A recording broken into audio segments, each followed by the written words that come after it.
ঈশ্বরদী পুরাতন মোটর স্ট্যান্ডে বিএনপি সমাবেশ ও শহরে প্রতিবাদ বিক্ষোভ মিছিল অনুষ্ঠিত হয়েছে।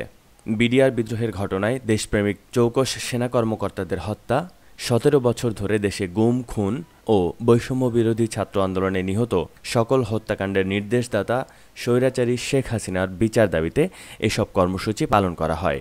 ঈশ্বরদী পৌর ও উপজেলা যুবদলের পক্ষ থেকে এসব কর্মসূচির আয়োজন করা হয়। ঈশ্বরদী 0 পয়েন্টে রেলগেট টার্মিনাল থেকে প্রতিবাদ বিক্ষোভ মিছিল বের হয়ে প্রধান সড়ক প্রদক্ষিণ করে পুরাতন মোটর স্ট্যান্ডে সমাবেশ অনুষ্ঠিত হয়।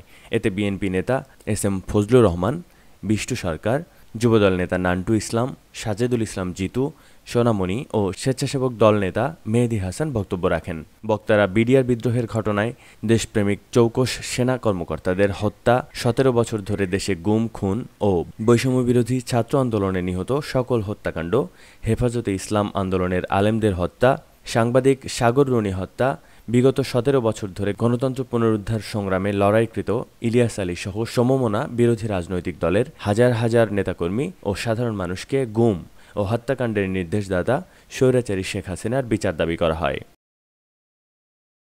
সজীব হোসেন, চিফ টিভি, পাবনা।